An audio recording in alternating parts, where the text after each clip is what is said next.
Welcome to the Regular Joe's podcast. I'm Dave Pisani. I'm Barry Kay. I'm Todd Pleasant. I'm Derryl DePriest. And I'm Brian Mix. Yeah, we have the whole crew here, and You we're all see everybody. You can see all of us. It takes a little suspense. Yeah, hey. Exactly. Although I hate my background. I'm in Florida. Brian's traveling, so he has a bizarre background with. I think we need to keep their pictures muted until We can do that. You can actually put people in like the waiting That's what I'm saying. It was just like the green room. Oh, right? we can do that. That's what SmartList does. They don't have the person on until they flip this. But they have like backroom producers doing that. We don't. Yeah. Sirius hasn't paid us $100 million. Not yet, Dave. Not yet. Well, Until they do, we will not learn the technology. Yeah. they've only paid us $10 million.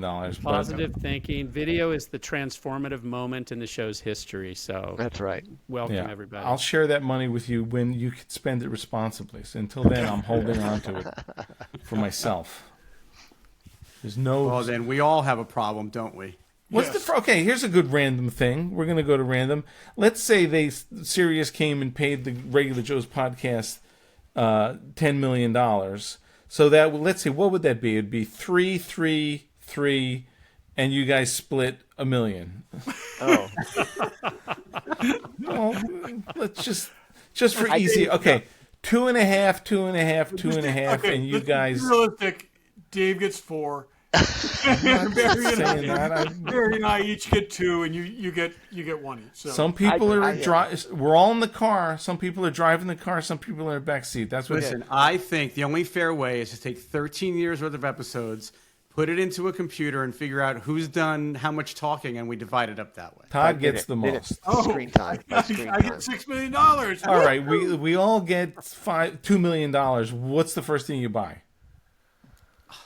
Oh, probably a car. I don't need. So I like to keep things in lists, right? I made a list of my collecting goals for the year, and I've, as of about 2 hours ago, achieved 2 of them. Not going to talk about those on this week's show because neither of them are in my hands. But I've achieved my two of my biggest goals for the year in the last week. So but that's after not that, if you had $2 million. So after that, Barry, you have nothing you want. There's nothing like. No, there's still stuff. There's just stuff that was lower on the list and not as marquee, if you know what I mean. Not as big of a piece. All right. Well, this is a fascinating podcast. What is something that you would buy for $2 million? It would have to be something in your auction. Like I'd buy Indy's hat. I'd wait for the next auction and I'd buy Indy's hat. And that's probably $500,000. You can do a lot of damage with $2 million. Opportunistic. Yeah, you can. You could. Brian, That's why I'm only giving them $500,000. What's the car? I don't know. With enough money to build enough space for it, I think a couple of Batmobiles would be awesome. That would be awesome. Yeah, a 66 and an 89, I think. Yeah. A couple of real Batmobiles. That's a space thing. Todd, what about you? I would build an addition, okay, so that I had an additional garage bay for my Batmobile, singular, but then I would double the display space that I had. Yeah, that's. I would maybe build a little outbuilding. I'm over the garage, so where I'm right now is over the garage, so I can just move out sideways, make it a 3-car, maybe 4-car, and extend this room out that way. I would do that. I would do something like that. I might slip the owner of Hot Toys some money to ask him to stop making things I really want to buy because I can't seem to get them to stop putting things up for pre-order that I have to have. Yeah. Buying space would be the thing. Yeah. I could build an outbuilding, but my taxes will go through the roof. But with the money, I mean, I could probably put, even if you just put like a garage dominium, but like 50 by 50 out there, that would be nice. Garage, 50 by 50 is a good size garage dominium. Yeah. At some point we will get to this, but we'll hear about that. I visited the garage dominium. Okay. Yes. Yeah. The Todd has been at the Bat Cave. It's quite astounding. Yeah. Well, let's hear about that. Let's go with some quick random. I know I always say quick, and nothing's ever quick. But Todd, what do you got? They're doing reshoots for Supergirl, which is coming out this summer, and apparently they're adding more Superman. Is what it sounds like. So that's not a bad thing. Cool. That's interesting. he was not a part of the story that the Supergirl movie is based on, not in any way whatsoever. So that would be really interesting. That's fine though. I think the words reshoots, and now everything is in the news these days. I think the word reshoots gets people, oh, there's problems. Like, no, it's just the way it is. I think it's going to bring in all genders, all audiences. It's a good move. The way they edit movies now, I mean, they think they know what they need, and then they cut a rough cut together, and then they go back and get the things that they didn't have. I think reshoots and pickups are being used interchangeably by people who don't know the difference. Yeah. But I also think that the reaction to the Superman movie was such that they realized they'd be missing an opportunity not to have him have a significantly greater presence in this film than she had in his. Well, James Gunn, I also read this week, he was saying that it's a good move. Supergirl is going to be more along the lines of like a Guardians of the Galaxy. Like it's a space, it's set in space, and it's not like it is a typical superhero. It is a quest movie, an interplanetary quest movie. Oh, and that sounds good. That's what the book is, and it's superb. And I almost don't want to read that. I mean, I don't really read comics too much, but I think I'd rather see the movie and then maybe read it. Yeah. And Todd, you got a signed one at. I got a signed one. Yeah. Yep. That's cool. I'm looking at Brian, and I was wanting to say Barry. Barry, what do you got? All right, and this one is primarily for me and Derryl, but you guys can all play along. And I don't know if you saw this, Derryl, but this week, the 1977 Topps Luke Skywalker rookie card is what they call the first Star Wars card in the first series. A gem mint number 10 graded, sold for $268,400, including buyer's premium. Is that all? In a heritage auction. Barry, I don't understand these Topps cards selling for this much. It's clearly become like just an investor thing, saying if you've got the highest graded anything, you kind of want a piece of it.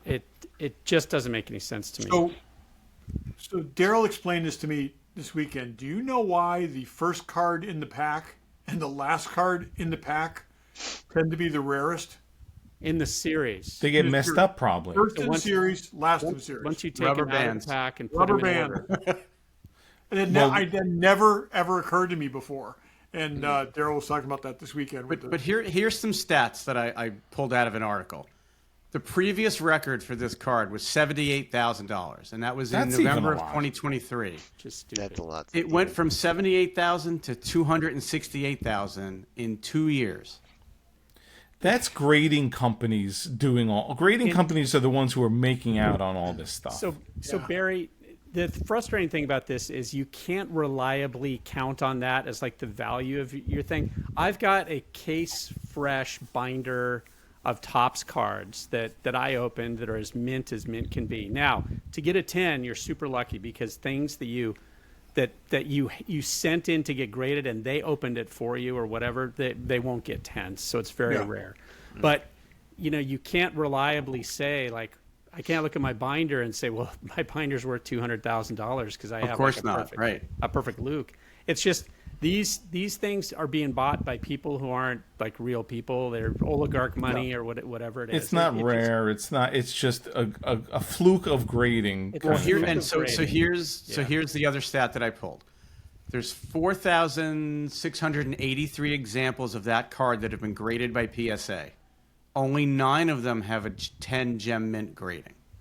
Yeah, but still. But again, if 9 of them were worth that much, I mean, wow. That's in theory, yeah, right? I mean, $268,000 for a single Star Wars trading card. I guarantee you some of those other 9 are coming out real soon. Then that will lower the value of it, probably. Yeah. Well, Barry, did you look at the population report for the Beckett grading? No. So there's a whole bunch of cards that were Beckett, BGS graded. And why don't we start a grading company? I mean, I love those trading cards. I have a lot of nostalgia for them. I have a complete set myself. I don't care about graded cards. It's just not my thing. But I just don't understand it. Those cards were produced in such high numbers that they're not rare.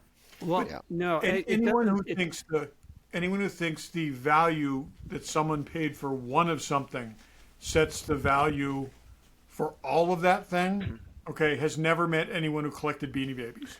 No, But I just don't even understand the concept of a rookie card when you're talking about a movie series set of cards. No, but that's the first card appearance. That's sort of a sport, a card theme. That's but no this big deal. number 2 card is also the first appearance of that character. Well, it is. The first 10 cards are the main characters. Right. It's like, Those are rookie cards. Luke is on a ton of cards in that series. One of them is not more, I don't know, Luke than the other. To me, the sticker might as well be the Luke rookie card. That's it's the whole thing is just bizarre to me, but that is a significant amount of money. Well, I was curious how much mine would be worth, but on the very first regular Joe's Anything, which we published, one of the action figures is sitting on my stack of cards, and there is a rubber band around them, so I'm sure my Luke is all messed up. Well, Luke, it's not the number 1 card, is it, Barry, in the series? It is the number 1 card. No, number 10, he said. It's the first card in that first series. It's numbered 1, yeah. Yeah, it's 01. Yep. Okay. Yeah. Anyway, what are you going to do? Brian, what do you got? I don't know if you guys talked about this last week or not. I can't remember, but Hallmark is making a. Oh, there it is. For sale for $250,000, right there.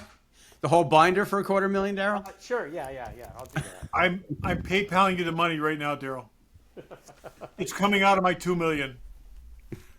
Hallmark is making a Luke Skywalker Oh, yeah.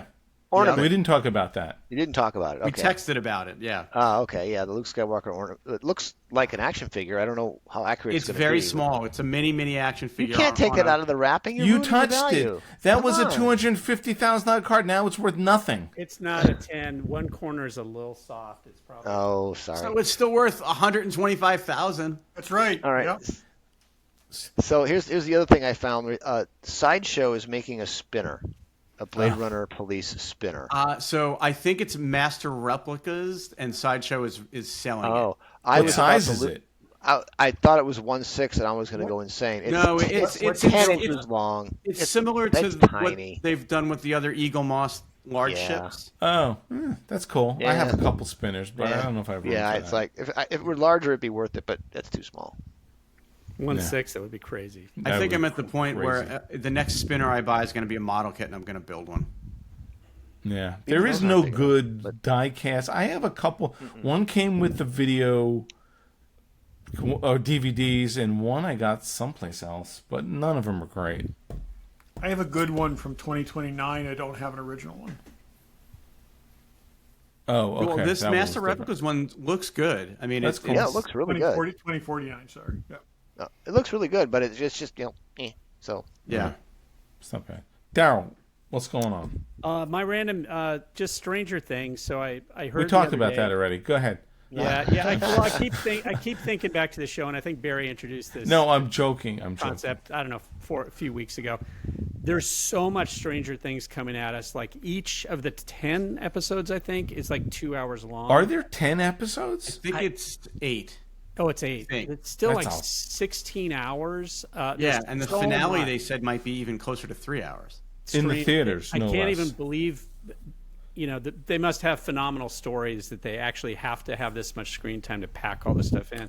But the thing that they just announced is that the last episode is going to go into the theaters.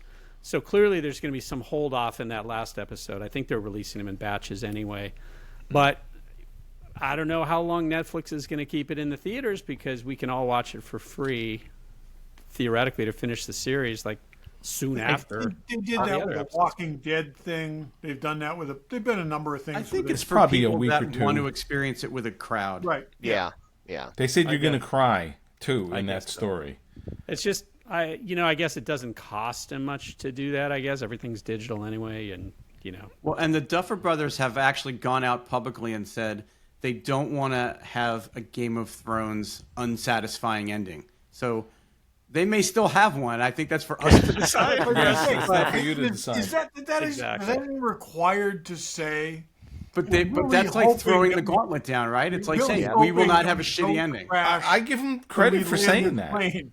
It's like that's what your pilot's saying. We really hope we're not going to crash this plane, because that happened before.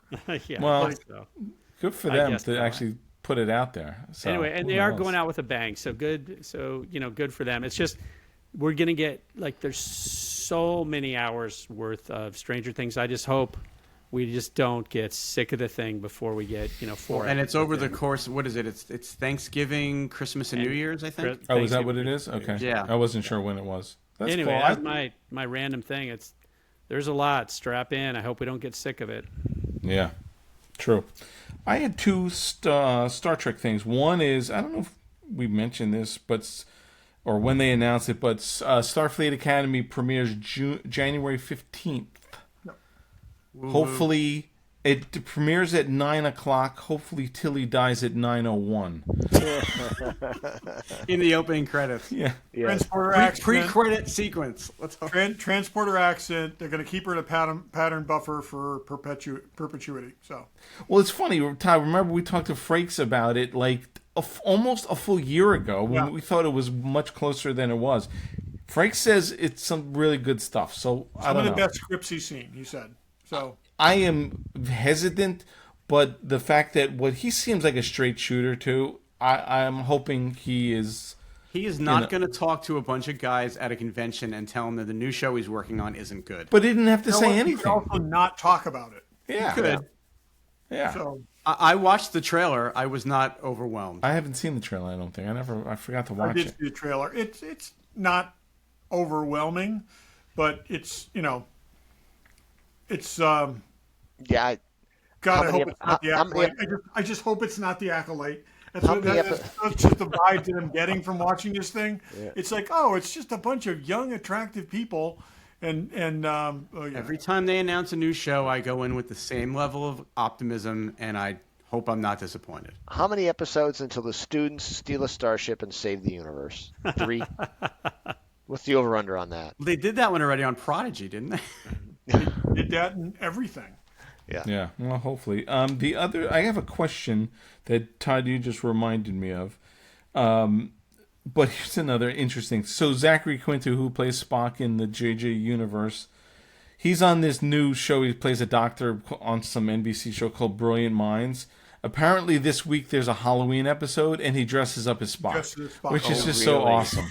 The first time he's back in Spock costume in 11 years. So. And his ears are just horrible. They're these sort of pokey, weird ears. That's awesome. That's enough to get me to watch a procedural on. Yeah, I don't know if I watch.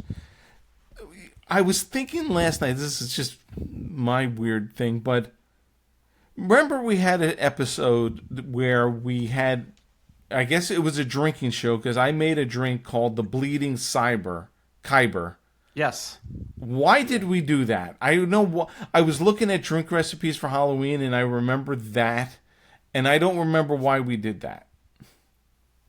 Were we watching a show? We watched something, and we all drank. In the Acolyte, did somebody's lightsaber go from blue to red? Was that the Acolyte? Yes.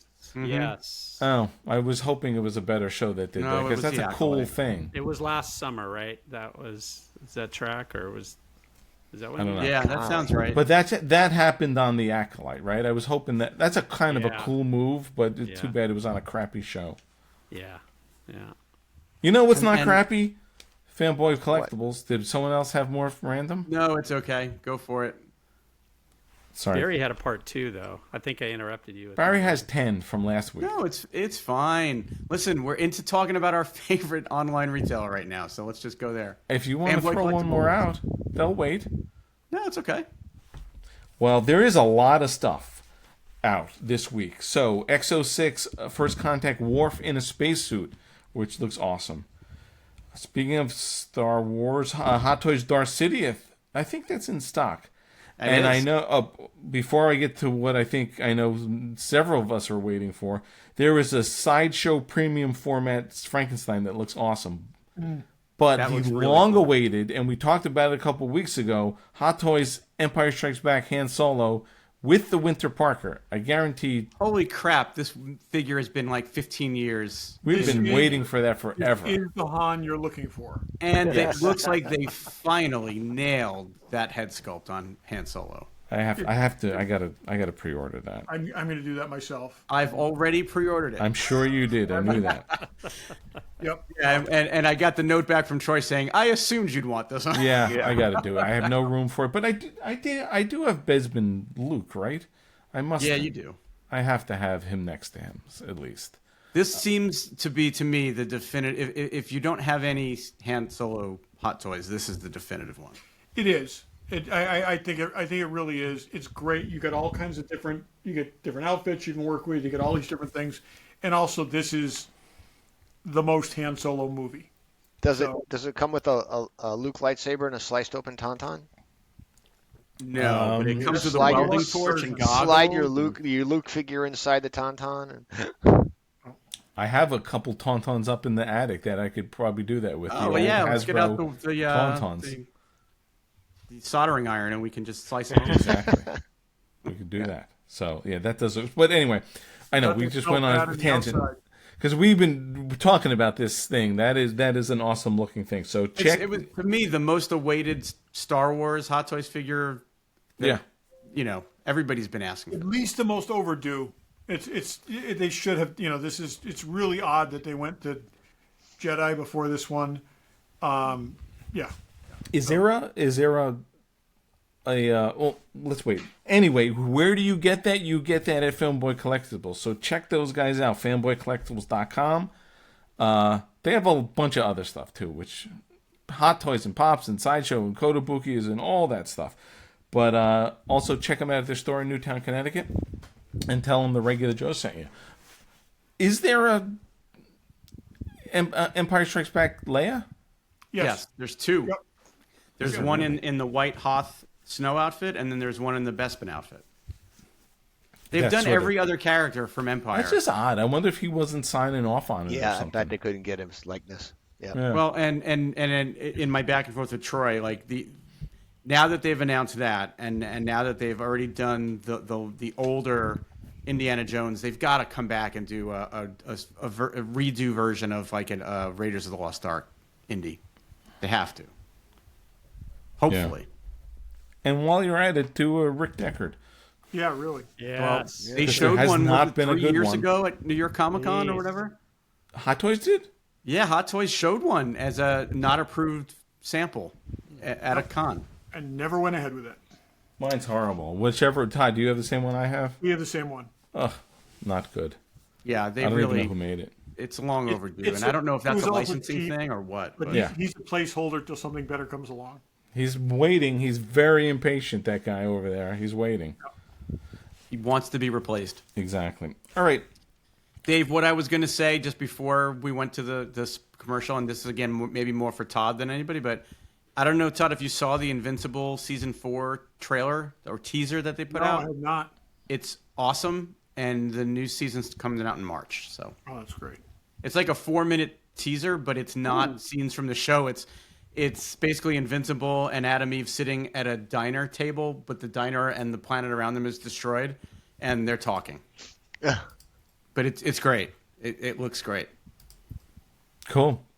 All right. One of the things, well, while we're all here, and I know what you're saying to yourself, these jerks don't have a plan. We have a bit of a plan. I have a semblance of a plan, about 11% of a plan.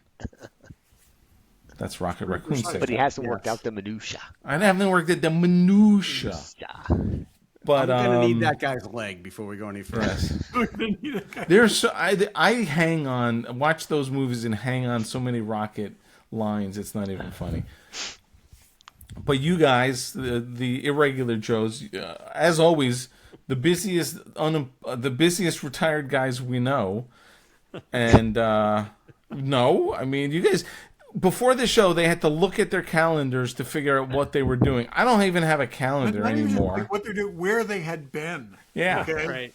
You You guys are certainly clocking more miles than any other I retired know guys we don't I know. really get around. I don't go anywhere. But And it's only Well, gonna you get guys crazier. are in the city looking at some preview show every other weekend. that's true. Yeah, I'm not gonna lie. We've been keeping busy, but you guys seem to be hitting the road more often. Yes. Yeah, we more distance for sure. So, Brian, what have you been up to? What have you seen that's interesting? Tell us something. I went to a prop party up in 3D Dave's house. You guys know 3D Dave. You And do? yeah, Yeah. You didn't invite any of us, and we like props. No, I didn't. I was invited by him. I couldn't drag you guys along. Okay, I'm just saying. They So were- they when were we there, go to Heritage, You didn't and- get a +4 in the invitation. when we go to Heritage and try on the Batman and Robin costume, I'll throw a picture of that up here. No. So these guys were all building the Type 3 computer from TOS. These fans are so focused, it's incredible. TOS, and that's it. Yeah. No other fandom. They don't do Batman. They don't do Lost in Space. They don't do Forbidden Planet. TOS. So they're building the Type 3 computer, which is one of the little blinky light computers that sat on Spock's table when they were in the briefing room. Mm-hmm. And they had built. Someone had made a light kit, and they were building those. So I was helping them build those. But I ran. That's the into one these on guys. the end that Todd sits at in the 3D pictures. Right. 3D picture. Yes. And Dave did another one of his 3D projector shows, which is fun. His ViewMaster 3D shows, and he showed our discs. Oh, good. You wear the 3D glasses and look at ViewMaster on a screen, which is always that's fun. cool. Oh, that's cool. And I ran into a couple guys that were making communicator shells exactly the same way that Wang Chung, what's his name? Hua Cheng.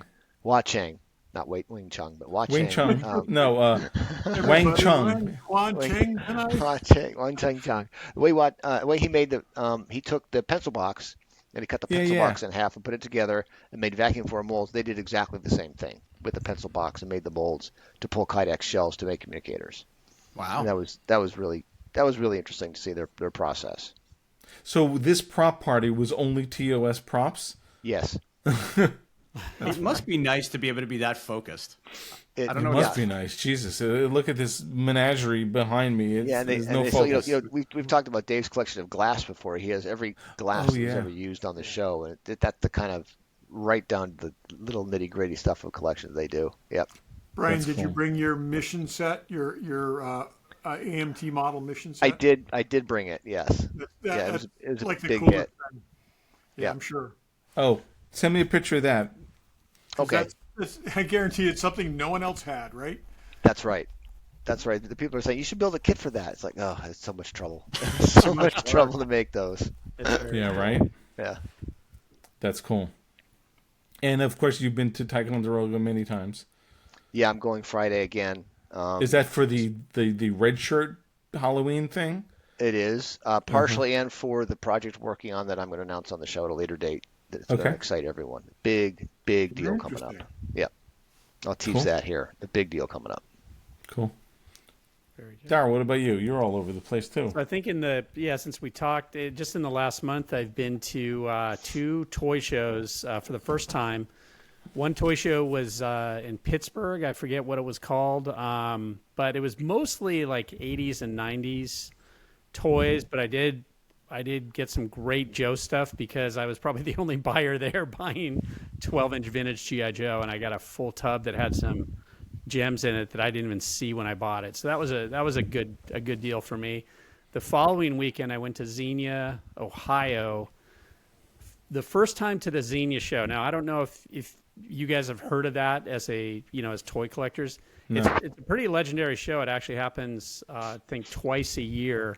And they take over all the farm buildings at this county farmhouse. Oh, that sounds like the Chicago show. It's just like the Kane County show, only Xenia is crazy cool. And I had a phenomenal show there. I got some great Joe stuff.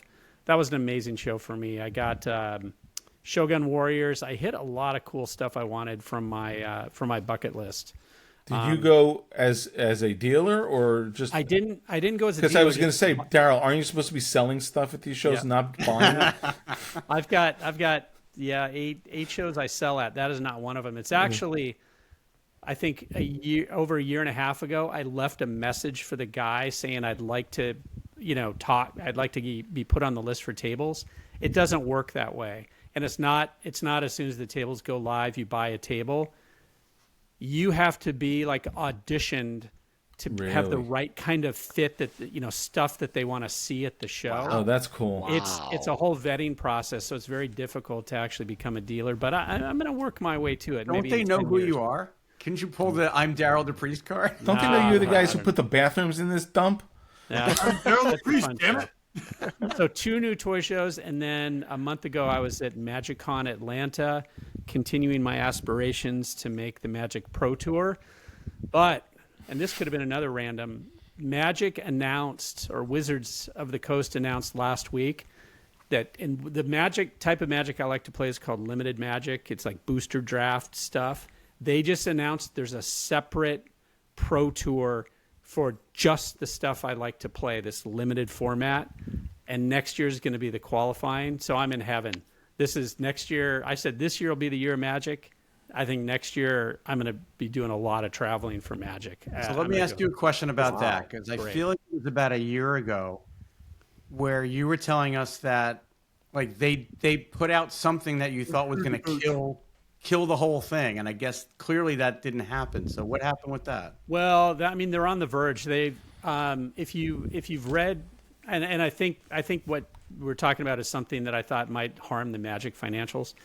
If you look at Hasbro's financial releases, the toy business is in flames. It's going down like like a B-24 bomber before they had Mustang escorts. It's really bad. The thing that's saving Hasbro is the Magic profitability, the sales and the profitability. Yeah. And Hasbro keeps hitting that profit pinata and says, how much more can you give us? So they've increased the number of sets again that they're doing next year, and most of them are licensed sets. There's another Marvel set. There's a Teenage Mutant Ninja Turtles set that they just surprise announced. There's all these licenses that they're doing, and the licenses have become bigger than the core sets they're doing, like the Magic IP that they have. But the bubble hasn't burst yet, and the Final Fantasy set they did this year was the biggest set in Magic's history. So they've clearly they're doing something right. But then the Spider-Man set that came out this fall, that's out right now, people hate it. It's a smaller set. It's kind of gotten a backlash. So if there are more sets like this Spider-Man set, I think Wizards is going to be in trouble, or Hasbro will be in trouble because Wizards won't make their profitability. But I'm very worried that they're just cramming in too much. Yeah. Too much stuff. And I don't know anything about this, so if this is an ignorant question, I apologize. But if you're in a Magic tournament and you're playing, can you use cards from any of those decks? Like, can you pull a Spider-Man card out of a random thing, or are those only play Spider-Man with Spider-Man? So there's several different formats. The one I play, Booster Draft, you play with the cards that you open at the table, and you basically take. Everybody at the table of 8 opens a pack. You pull one card and you pass the rest of the pack around the table. So it's a fixed pool of cards. There's other competitions called Modern or Standard where you bring a pre-made deck, and there is a list of cards that are kind of banned or excluded from those formats. So your deck has to be. You have to make sure that you don't have any cards in there that can't be in that format, or you'll be disqualified. So they've got all kinds of different ways to. So it's not like you'd be playing like a Dungeons and Dragons style game and somebody pulls Deadpool out. No. It's like that. I mean, there is a very wide pool of cards you can use to create your decks, but they are kind of finite pools. Well, it sounds like the way you play, Derryl, is a lot like a poker game. You're going to be dealt a series of cards. You have to play your hand. Except there's more skill to it in that you're choosing your hand one card at a time, and imagining how the rest of the draft is. Oh, that's interesting. It's not like you just have a pack that you get. No, you sort of you choose from the pack. You don't. Yes. So you look at them all and then pull it out. You open a pack, and there are 14 pickable cards in that pack. You take one card, and then you pass the pack around the table until all the cards are gone. So you draft 14 cards from that first pack. Interesting. Oh, so you've seen all the cards before you take one. And you see all the cards before you take your card, and then you put together a coherent strategy on the fly. Then there are 2 more packs you open. The second pack goes around the table in the opposite way, and then the third pack, again, reverses direction. So you're building your deck on the fly based on the cards that you see in front of you, and you have all the information. As soon as the pack starts to get depleted, your mind as a drafter starts to turn to, what am I not seeing in the pack, because that's what the people upstream of me are drafting. Right. Do I need to switch strategies here because I'm not going to get fed what I need in the third pack, basically, right? If you know, so you have to read signals from draft, and it's fascinating. So one aspect is drafting, creating your deck. That's the second step, is taking the 42 cards you get and making a coherent deck using about 23 of the cards. And then the third part is playing. And so that's what I've tried to tighten. My goal is to just tighten my game, but there's such randomness to every aspect of Magic that, you know, you could have a great draft, build a great deck, and still, like, you know, the cards don't cooperate, or your opponent just has a phenomenal deck, and, you know, you just can't get there. So there are things out of your control that you can't get, you know, tilted about. They call it tilt, when you just get mad at the randomness of Magic or mistakes you make. This could be the nerdiest thing on a nerdy podcast. I actually am listening to this. I get this mental picture in my head of like tables of people playing, and then a rope, and behind the rope are like wizards and sorcerers and dragons and stuff like that, all doing the golf clap. So, you know, when something's played well. I don't even have a clue of any of this other than what I've seen on The Big Bang Theory, and that's not even Magic, probably. So, I Derryl, don't know you said this is a pro tournament. Does that mean there are cash prizes for winning? Oh yeah, for sure. Yeah. So there's a whole Magic Pro Tour, and people, massive tournaments, you know, all over the country. So I went to a regional championship last year where the top prizes were you get a seat on the Magic Pro Tour. When you're on the Magic Pro Tour, you can select the events you want to go to around the world, and you get an automatically berth in those events. So it's, you know, there's a lot of people vying to try to make the top seats. Now, it's not a career. You can't become a Magic Pro player and consistently earn a living. It's more of, it's the pinnacle of a hobby that most of us have played for so long, you just aspire to be at that top table, you know, to be in that top echelon. It's more of a, you know, I want to take my game to the highest possible level. And so this is one way that I can, you know, strive to just make myself better and try and get there. So. Well, we'll sponsor you for no money, but we'll give you swag, and we'll be like the Wonder Bread painting on the race car. Sounds good. We're happy to do that. Yeah. Anyway, that's interesting. I also had a trip recently. I traveled to Chattanooga, Tennessee. In fact, I spent 3 days at the happiest place in Chattanooga, Tennessee, Casa de Priest. It was pretty incredible. I did get to see his new storage area, the Bat Cave. No information on where that's located, people. Sorry, but was very, very impressive, and will be more so soon. I plan on going back for the next wave of installations there. But, so I want a rough estimate. How many action figures did you repose over those 3 days? Jesus. Well, it's a complicated thing. Yeah. Derryl can probably explain this better than I can, but let's just say we pretty much broke down his display room and rebuilt it. Yeah. While I was there, and it was. Wait, you broke it glorious. down from the house and put it in the. No. It was glorious. So the kind of effect Tod has. So Barry, it was much bigger than microposing, which Tod did of the existing figures I had. But when he came into the display room, I had been spending weeks and weeks of getting my display room. Well, I wanted to have it ready for when Tod was here and when Ace was here before that as much as possible. But it takes so long to get these figures out of storage and pose them and clean them. And every single one, I either upgrade them or decide it doesn't meet the standard of the collection. Anyway, long story short, the Adventure Team stuff wasn't done yet, but I was running out of room from just all the vintage military and 69 era stuff, all the like painted hair Joe. And so I was running out of display case in that display case space. And that's what I told Tod. That was the fundamental problem. If I could just interject for a moment. You run out of room quickly when you have a dozen of every figure on display. Is there pictures? We won't share them on this thing, but can we see some pictures? Oh, yeah. Yeah. Yep. Oh yeah. There's pictures. There are So- pictures, but what the problem Todd is illustrating is this, where my goal at one time was to have like 12 each of the foreign soldiers of the world. Well, I overshot the mark. Considerably. Put it this way. There were fewer British soldiers at Dunkirk. So I have all of these things. They take up a lot of room. But one thing is, I was going through my display room after I moved everything out. Everything that was non-essential went to the Batcave. I cleared out all my display cases, rebuilding my Joe room. After I visited like 4 Epic collections this year, that was the inspiration. I saw Ace's collection. I saw Jimmy King's collection in Louisville. The Dilbert's 3 collections in Minnesota that just totally inspired me. I couldn't wait to get started.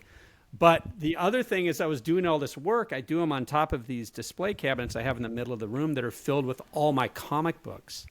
And as I was doing this, I'm going, man, I love to look at these comic books. I love it. I'm not going to change my comic book display cases. It'll be comic books and G.I. Joe in the room.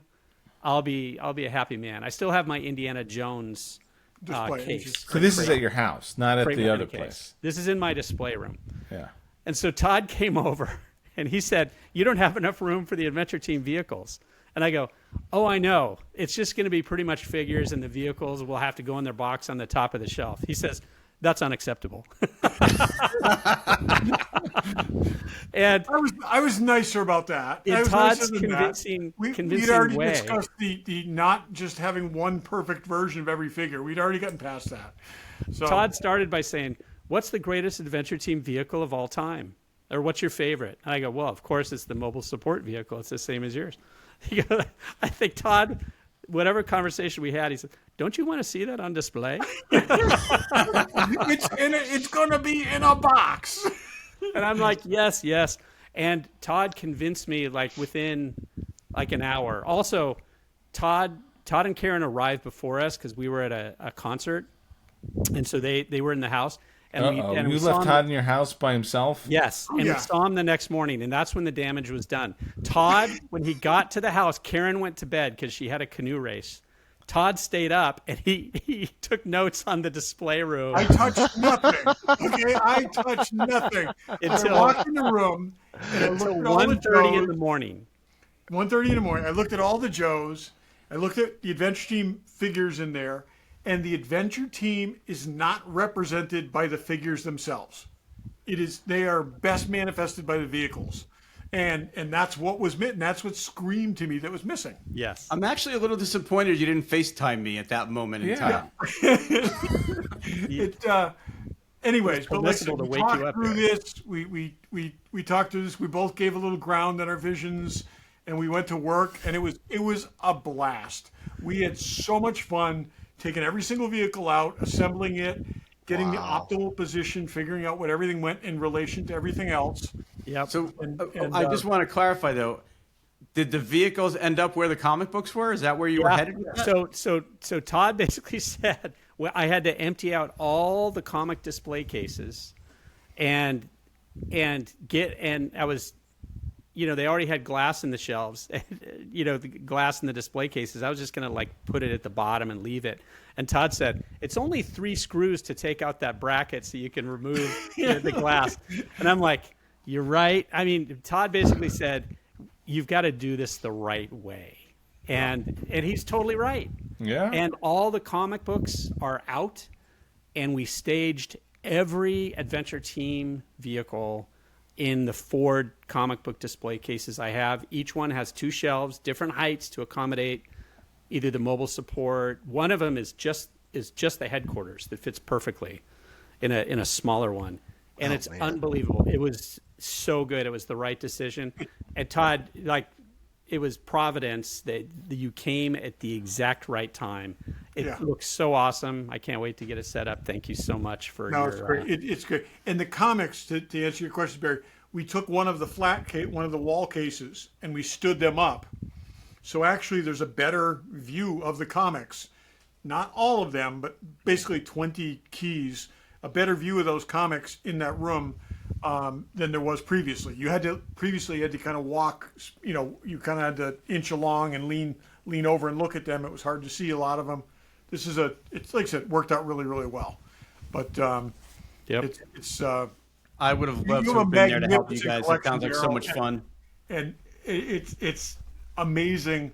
And I'll tell you, doing this with Derryl is like unlike any others. So we just need a air adventurer to put on display, and he takes it out and he's looking at it. He looks perfectly fine to me. Derryl starts flipping the cuffs so he can determine whether there's fading of the material, because the inside, obviously, it's the original color, and then he decides it's unacceptable. So he goes off, strips the guy, goes off to get another uniform. He's a guy who's going to sit in a vehicle, okay? But he's out there in the field. He's doing the job. He's gonna fade a little bit. He's like, nope. He's got to present perfectly. That's. No, but it's like any other thing. It's like when we say we know a guy. He's got how many other uniforms to choose from? He goes into the separate room that is just orange jumpsuits. But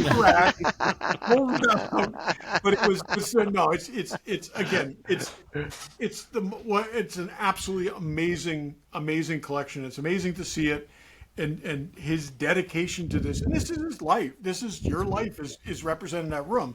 For sure. It's incredible. But like I said, it's this. The amazing thing to me about the adventure team has always been the vehicles. And now when you walk in the room, that is inescapable. It's like you don't have to look up at the boxes. They're, the vehicles are sticking Well, let's right face out. it, the artwork on those boxes are amazing, but not better than the vehicles themselves. So. Yeah. And we've talked before. G.I. Joe is my alpha. 12-inch Joe. Adventure Team Joe is my alpha. Star Wars is my omega. That's going to have to go at the Batcave because they need all their vehicles, and I'm going to have a ton of room to do Star Wars right. But this room is going to have everything Joe, at least everything loose Joe. I won't be able to fit all the package boxes in because they take up so much room. But I'll give you guys a video tour when it's done. It's going to take a while. Yeah, nice. I can't wait to see pictures it. right now. So It's a road trip. Yeah, I mean, I'm for sure. We're planning on being down there next year, so I'm definitely gonna For sure. Yeah. make sure I get to you. You guys are all invited. That's awesome. So it sounds like you had a good shit. trip, Todd. We're looking at pictures that we will not share, but awesome. This is where you set up the Christmas thing too, right? Yeah, I put the Christmas display on top of the comic book display cases, and then the future plan is to rotate in the Lego Zoo, which will live there, and then seasonally the Christmas Village will come in. So, and this way freaking this way Jesus. the upper tier is not really blocking the content, is not blocking the comics that were in there before. Right. It's actually, it's above the stuff, and so you can see it. You can see everything now. Oh, and by the way, so the reason for the trip is Karen had a canoe race, the Chattajack, Nicket, the Chattajack, yep. Yeah, the Chattajack canoe race that she was here for. And so Todd said, "Oh, I'm coming with you," and making it a weekend. So Karen was doing her thing, and it was awesome. She got third. Her and her partner got third, and it was a good had a good race. But I think I had a better time. So yeah. So I felt like I was robbing Todd from Derryl Karen. Trying to be a really good host. Is like, what do you want to do? We could go out and do this. We could go out and do this. And we go. I want to put more. I want to put more vehicles out. we go back upstairs for another couple hours and unbox vehicles. That's right. So That sounds like a perfect trip to me. it was. Thank you, Todd. Cool. Awesome. Well, speaking of trips, we have Rhode Island Comic Con coming up. For me, it always sort of sneaks up on me. It's always like, when is it? And it's like, holy shit, it's in a week and a half. And right now, it's in a week and a half. So I'm still not exactly sure what number this is. It could be 12 for us. Is it 12? It's at least 12. I think it's got to be. Well, there was the 1 year they didn't do it for COVID, right? Yeah, I guess. Yeah. So we've been going at least 10 or 12, more than 10, probably 12 years. It's always a good time. Now it's turned into, the five of us, and Barry may or may not be going now. I know I had said on the show a while back I wasn't going to be going because we had a vacation planned. And we had a vacation planned to the island of Jamaica, which, as we record this on Monday, October 27th, is about to be pummeled by a Category 5 hurricane. So I'm disappointed that I'm not going to be going to Jamaica, but I'm far more concerned about the people that are there. So prayers for the island of Jamaica. Yeah, but that said, we're going to Rhode my Island. trip is not happening. I think I'll be joining you guys in Rhode Island. Yeah. So, I mean, if you haven't gone, I mean, again, we're within 2.5 to 11.5 hours if you count Brian. I mean, I don't know how far he is, but so it's, we're all sort of on these. By the time you mention a trip to Brian, he's halfway there, so he doesn't mind the driving. Yeah. So, but we've gone and it's fun and we have a good time. And Derryl, you're joining all of us again this year too? I wouldn't miss it. I love it. Awesome. Yeah, but it's our favorite show because it's small enough yet big enough, and we've seen its incarnations. It's well run. If they have a problem one year, that problem doesn't exist the next year, pretty much. And the guests, we go for guest lists. Not that we get a ton of stuff, but the guest list is stellar. It's always, and then we set up in the lobby. Oh, Todd, by the way, I got to remember, we got to make those flyers. I'll send you them if you could print them. So we, we set up in the lobby Saturday night. Around 10, if you're there, come see us. We've managed to interview all kinds of different people. More often than not, we come away with a fantastic show with some surprise guests that we don't even know are going to be there. Yeah, that's right. I think was there only 1 or 2 years where we maybe didn't have like the best possible outcome? Yeah, I mean, we've had John Rice Davies. We've had the Jason guys Isaac. from Cobra Kai before there was Cobra Kai, C. Thomas Howell. We've had lots of Star Wars celebrities. One of the Rangers, not the Pink Ranger, but one of the Rangers. We had the Green Ranger, who passed away, and he Jason was David Frank. Yeah, Jason David Frank, by far the most popular. We had Admiral Akbar. Admiral Yeah, Akbar, and 9/11. people from and Star 9/11, Trek, yeah. Daniel Yeah. Logan. We had young Boba Fett one year. We've had lots of cool people. So it's a lot of fun. Besides that, we go to the same restaurants Friday night and Saturday night and breakfast. It's like, oh, you're going to the same. Well, yeah, because we only go once a year, but it's a tradition, and we always have a great time, and we get to hang out. The five of us don't get to hang out all that often, and it's always a good time. So if you're on the East Coast, you should go. I highly recommend it. We really love it. It really is, and we've done a lot of conventions. It's my favorite Comic Con type convention. And we go more for the hanging out than the show floor. I mean, there's good celebrities. So there's always something on the show floor. There's always something that surprises us, and one of us has got to goad somebody else into buying it every year. Well, that's been my life with these guys for 30 years. But yes. Yeah. Traditionally we say who we want to smell, but we won't go through that. But I'm looking at the list. I will mention something that's interesting. Amazing. This is an amazing group of people. I got to say, it's just astounding. Well, and what I think is cool about it is that it's a wide variety, but within that, there's a couple of casts for things where like the entire cast is there, like the Flash cast is there, and all the key actors from Starship Troopers are there. Like 7 people are going to be there. Like if you love Starship Troopers, the entire cast is going to be there. Yeah.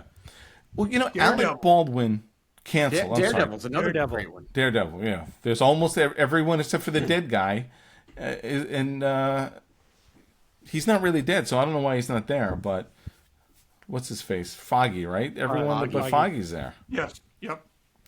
Alec Baldwin canceled, and I thought we had discussed it. He was in a car accident or something. He was in the New Jersey con this past weekend. So why? Yeah, him and his brother both canceled. I'm not. Yeah. It probably has nothing to do with that, but I don't know.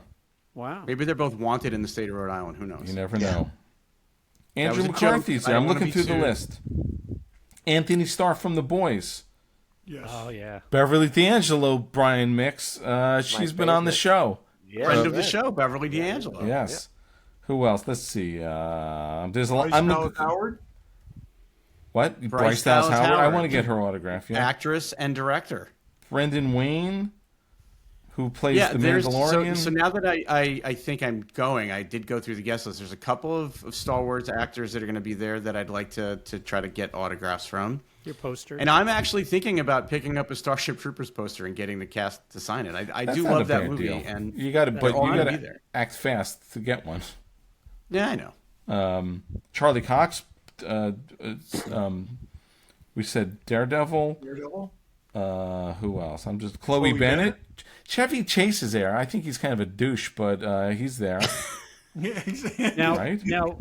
Dave, all these people have an open invite to come to the lobby of the Omni on Saturday. Yeah, even you, Chevy Chase, you won't do Although it. Chevy But Chase may pass now that they've just called if him you, Chevy, if you're to sit down and talk to us, I'll apologize. Yeah. Yeah. With that. Yeah, you think you can set the record straight with Chevy. So Corbin Chevy, come on, Burnson. You get the apology. Corbin Burnson. Yes. Oh. Dennis Lawson. I definitely want his autograph. Wedge. I've never been at a show with him. You skipped over Danielle Panabaker and Deborah Ann Wool to get. I was trying not to name all the hot girls. I'm sorry. Okay.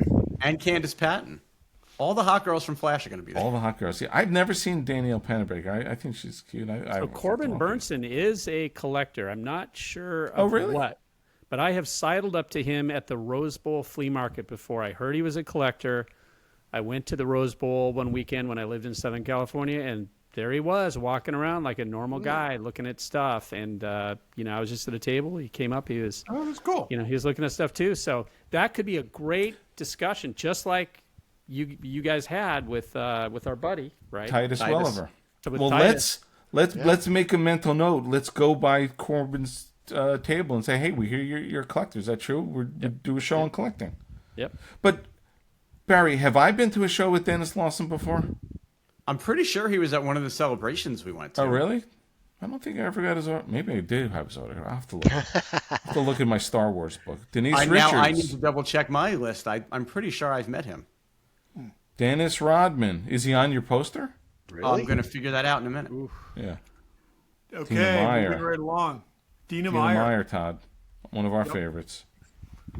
Whether I get the Starship Troopers poster or not, I'm meeting Dina Meyer. Yeah. this is a pretty packed guest list. Yeah. Of, Frank Grillo, who's huge now with between Tulsa King, which I've been watching. I don't know, it's not great, but he's good in it. And of course Peacemaker. Peacemaker, yeah.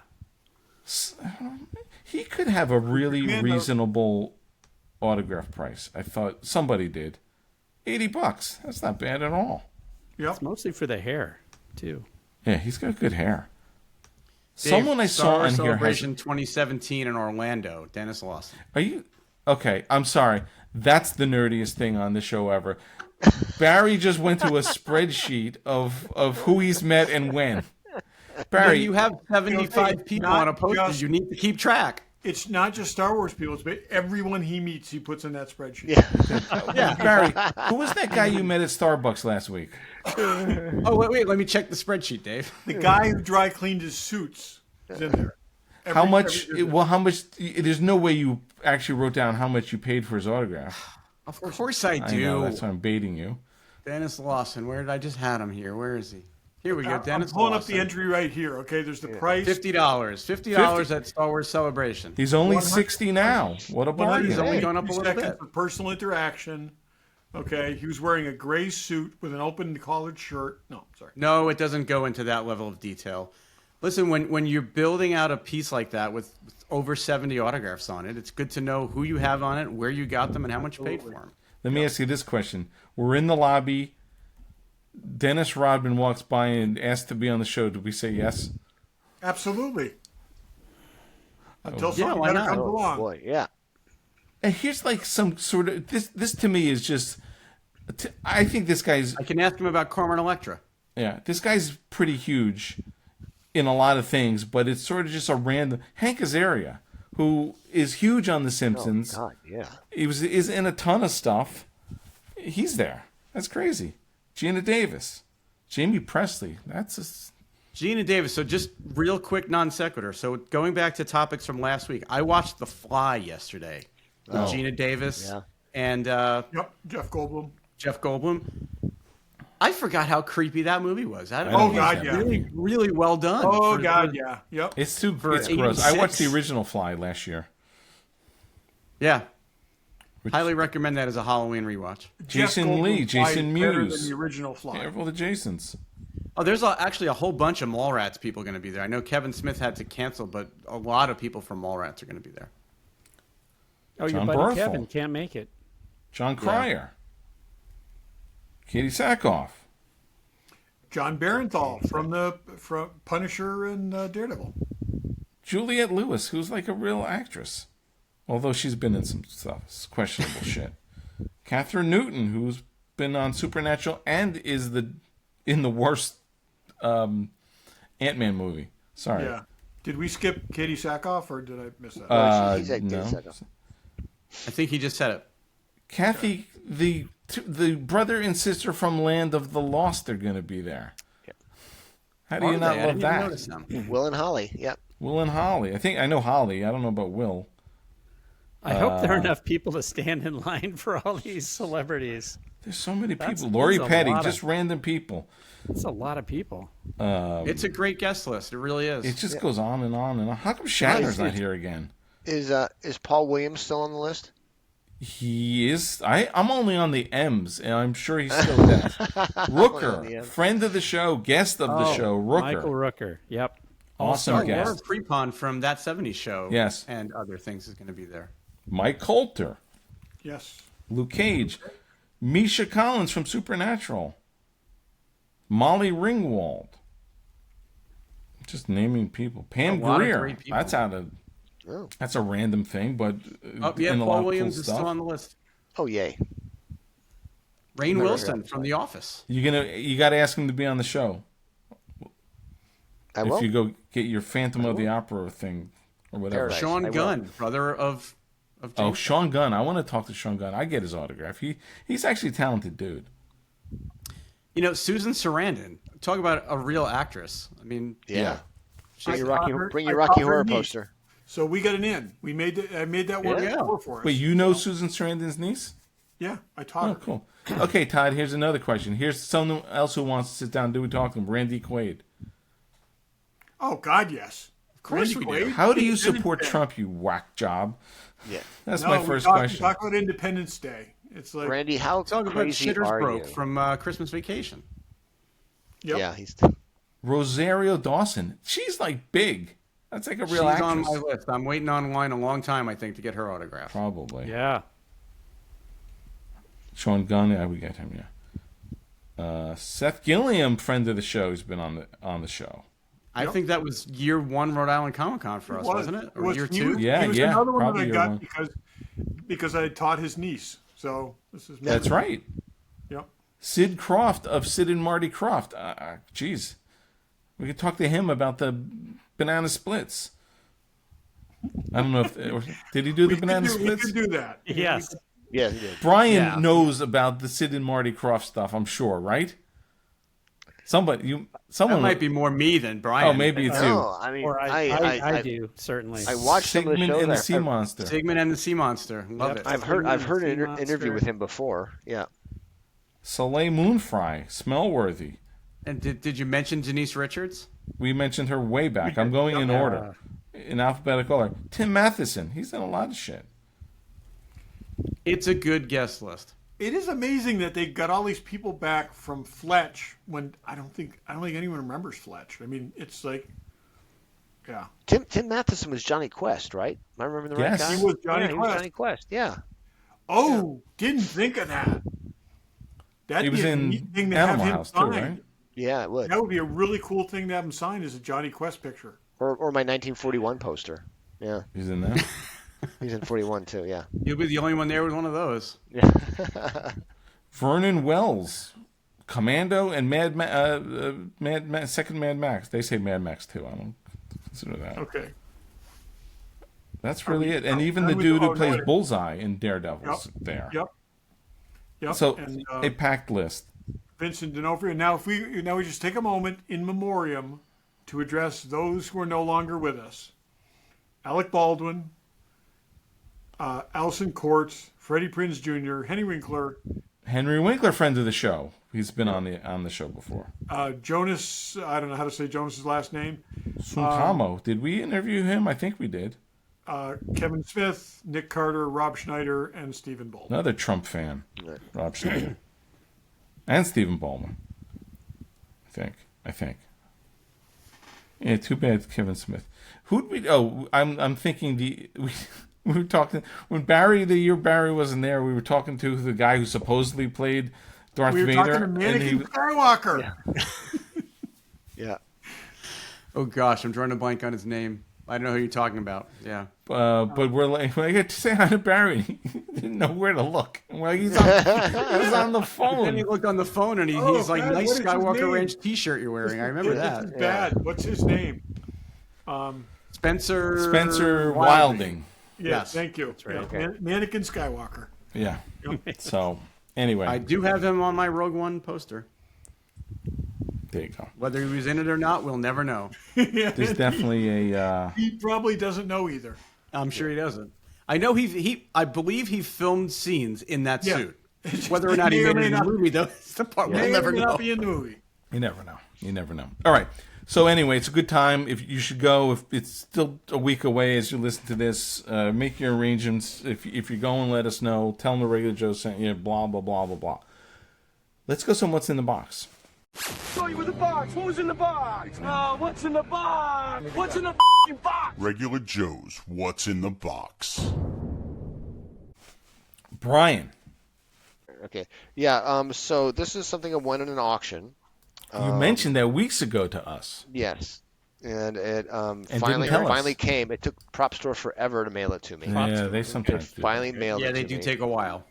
But I'll hold it up here real quick. And it's it is a display of the Enterprise from the bridge of the Phase 2 Enterprise. Oh. Is that like one of those Oh, translite back? It's a backlit translate. things? It's a So, translate. Yeah, translate. New Yeah. nacelles, old ship. Right. Interesting. love that. How big is that? Wow. Oh, I think it's 18 inches across. It's big. Okay, that's size. big. Good That's size. good. So I'm gonna get a LCD screen to put behind it, Yeah. and then program it to light up, red in this section, yellow in that section, Oh, green, cool. and yellow, and do a little display with it because it's a that'll be real great. translate. You know, Eagle Moss made a model of that ship of the Phase 2 ship, really? Phase 2 ship. They did. They're out there. I'll have Put to that go in front of find me. one. That'd be cool. I'll have to go find one. Yeah. Now but, you have something to go shopping for. Yeah, but I mean, how many people have a Phase 2 prop, right? So That's awesome. No, at that's the end of the auction, and I caught it. I was like, there were two bidders. I was the winning bidder. Congrats. That's a Very happy with beautiful piece. that's cool. Speaking of props or auctions, and I'm not going to go into detail yet, but I was outbid on something 2 weeks ago that I was really upset that I lost. And just this week, I got the same item in a different auction for $2,000 less than I bid in the prop store auction. Wow. Wow. So more to come on that. I don't have it in my hands yet, but I was shocked right. at how well I did, and it made me feel much better. There you Well, go. then Now that- you have an extra $2,000 to spend. I spent it today. Oh, perfect. So, Barry, what's in the box then? Well, I've got two little things. First is the new CD from Brian Adams, rocker Brian Adams, and then the other one is the new CD from Wolfgang Van Halen's band Mammoth. Okay. Both of these are signed. They came. This is one of the downsides to how bad the music business has become is that everybody's got to sell signed CDs for like $15 just to get you to buy them. Wow. So this one comes with an insert that's signed by Wolfgang Van Halen, and it was $15 on his website. Really? I would have bought that. And That and it's a very legible autograph, which is kind of cool. This one also was like $15 with a squiggle that I is a can't squiggle. tell says the name Brian Adams, but it's a squiggle. So one So does really Pete great Allen. autographed CD, Yeah, one it's like, yeah. really That looks shitty like it. autograph. His cardiogram. Yeah. Yeah, I mean, Yep. it is His heart is still beating. unrecognizable as anything other than a squiggle. But, so those are my two what's in the boxes. Wow. Where do you Now, buy those mentioned- through? Like a service or a? No, I mean their websites. I only see these things when they announce them on like Instagram or something. So I saw it, and again, if they were a lot of money, I wouldn't have bought them. But like $15.99. That's $20 shipped. For you pay $11 for it if you bought it on iTunes. Yeah, and I'm a streaming, Spotify streaming subscriber. I listen to 99% of my music that way, but I do like supporting the artists and the bands that I like, so I don't mind buying their CD when it comes out. That's nothing. It's the only way they make any money now. I mean, that and T-shirts at concerts. So. So Barry, at the top of the show, you mentioned you knocked off 2 Holy Grail items from your collection. Those aren't it. So these are not them. No, they are the 2 things the thing I mentioned that I'm getting outbid on in Prop Store, and the thing that I literally bought today. Okay. But I'll talk about those in future shows when I actually have them in hand. Fair enough. Very good. Very, very happy though. I did not expect to get them both in the same week. Let's put it that way. Cool. Todd, what do you got? Okay, so this is my new Daredevil helmet from last year. This is the Disney one. It's very nice. This is the Daredevil. That's the Disney one. Okay. This is the Daredevil helmet that gets thrown off the building at the beginning in the first scene of Daredevil Born Again. This is the new one. This is the Marvel Legends one. Oh, that's so much nicer. That looks with the eyes. And, it's got the kind of like carbon fiber look to it. It's but here's the really cool thing. Hang on. It comes with this stand and. Oh, that's cool. So very nice. Is it rubbery? It looks rubbery. It's rubbery. It's very rubbery. In fact, the other one's got like stretchy stuff in it. This one bends to kind of fit your head. Nice. And has a little insert to drive into the bridge of your nose and cause extreme pain. So that's nice. But who made those? There was this is Marvel Legends. It's the Black Series. Oh, it is Marvel Legends. Marvel Legends. Okay. Yeah, it's Hasbro. This is the really cool thing. So this thing is, I thought it was plastic. It's metal and plastic. Wow. Really? This is almost 2 pounds. Wow. Okay? Really solid. I would beat somebody with this. Okay? Does it have an orange tip? It does not have an orange tip. Oh, they're red. I thought like, why does it have an orange tip? This is actually screen accurate. They were a little different red. No, that's cool. But like I said, those are metal. Those gray pieces are metal. Yeah, it doesn't have the coiled wire to come out, but I'm super impressed with this thing. I may have to get that. These are still for sale. I'm seriously thinking about buying like a second one and messing with the thing. Putting wire. Yeah. Are those so handles it's like hollow? a nunchuck. And this thing's $139 for this and the for both. The stand is nice. That's ready made for my movie room. I'm telling you, it really is. Yeah, right in the wall. So it's like I said, very, very, very impressed with this. Wow. And I think the other helmet, the Disney one, is hard plastic. This is very soft rubber, soft rubbery, but the deco is great. And it looks like a real helmet. The other one looks like it's way too big. Right, but that will fit anybody. And like I said, this is just it's like I said, it's got a little pad in it. It's pretty simple. The other thing though that's really nice is the eyes are perfect. They're the red mirrored like sunglass material. Yeah, and you can actually see out of them, but you can't see in them. So, anyway, super impressed with this.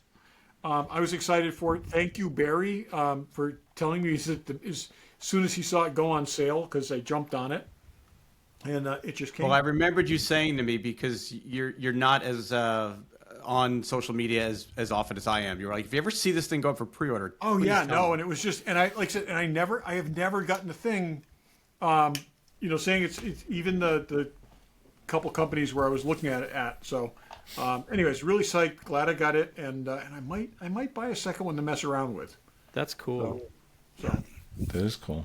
That is really Darryl, what do you got?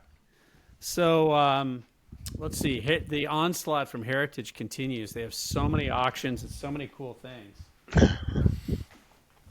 So just as Todd arrived, he has a box of things, people.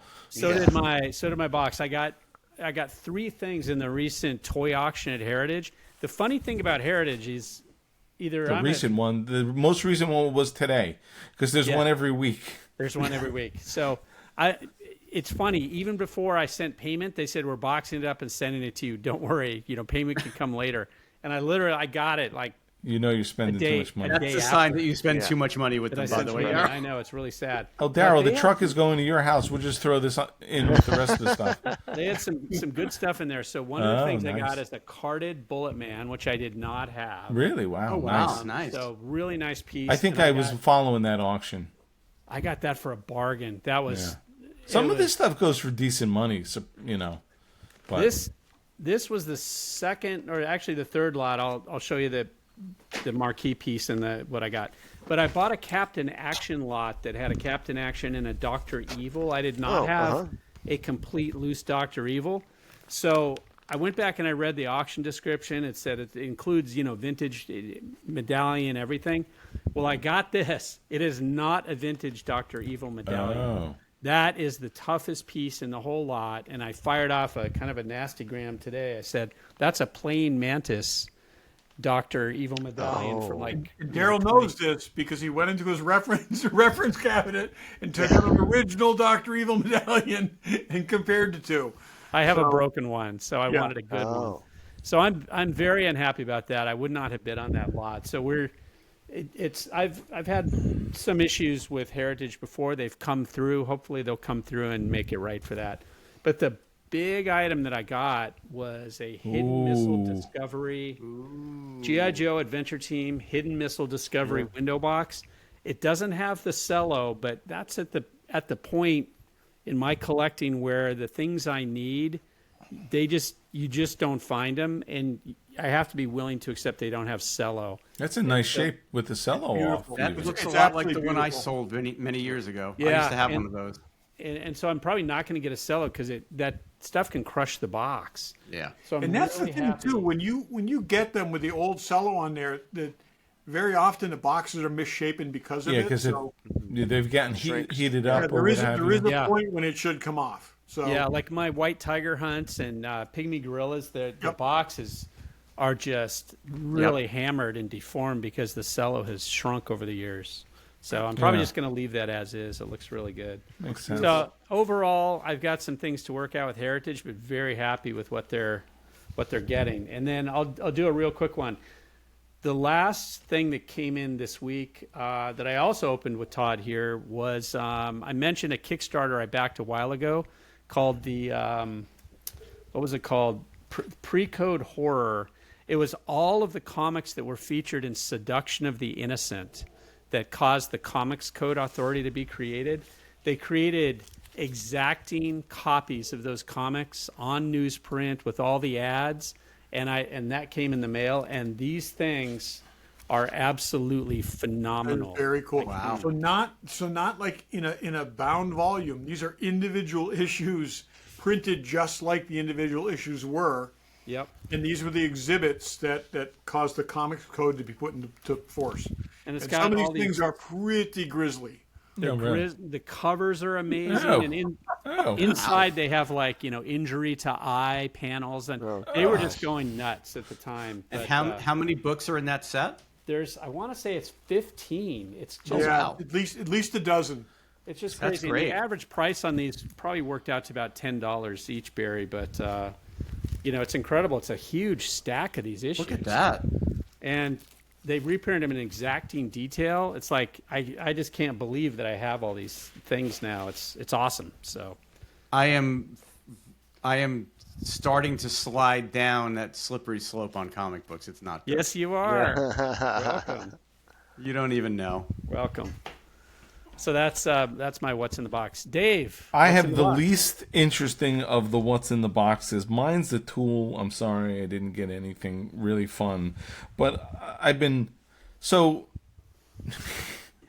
have a workshop, as everyone knows, but you can't keep all your tools in your work. Well, no, you keep all your tools in your workshop. Brian knows this.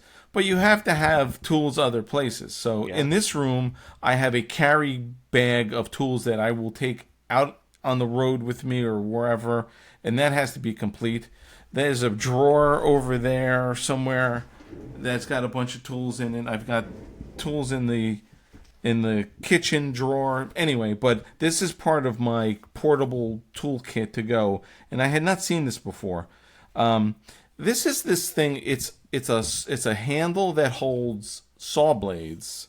Yep. So what's in here right now is this a hacksaw blade, but this little mechanism is designed that it will take every kind of blade there is. It'll take a reciprocating saw blade. It will take a short reciprocating saw blade.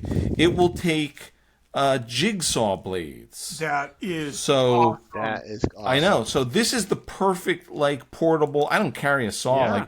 Anytime I go to my mom's, I have to fix something always. So I bring my tools. I need that for my tool bag at work. That is Yeah, awesome. this is amazing. It's like a little metal jigsaw blade, a wood jigsaw blade, and they're all fit into this one mechanism. And it's got a screw that you secure. No, in it's place. sort of this little lever that- spring latch. Oh yeah. Yeah. So this Oh, is like gotta the get perfect kind of saw that when you're not carrying a saw around. So, I have in Todd, my bag at work. I have a hacksaw blade on a short handle. Yeah. But there's many times that I wish I had a reciprocating saw blade, which would be perfect for. I have a hacksaw blade with a bunch of tape wrapped around Yeah, it. That works exactly. too. Yeah. Well, that's what I used, Brian, when I was in prison. But Yeah. after my release, I went. Yeah. So I'll send you the link, but it's great because they're giving you all the blades. I don't know how good these are, but I have good Diablo blades for different things. But this is the perfect portable saw because you could cut just the metal, wood, plastic. You can cut anything with this. So it was like $19 or something. So Dave, you mentioned your workshop. I was going to say it's an ideal segue. Yeah, good time to with ask all the you. tools that you have. What's going on in Dave's workshop or from Dave's workshop? yeah, I'm working on two big things. One, I guess I could talk about them. One is there's a guy I've done a couple things for who's got a pull from the original molds of the alien head. Oh gosh. Yeah. That's the one, Brian, I talked to you about, and I will talk to you more about that. So he has it, and I built in this giant case. It's about 40 inches wide. I'll send pictures of it, show pictures of it when I can. I have to finish it first. So that's one thing. And then another guy has got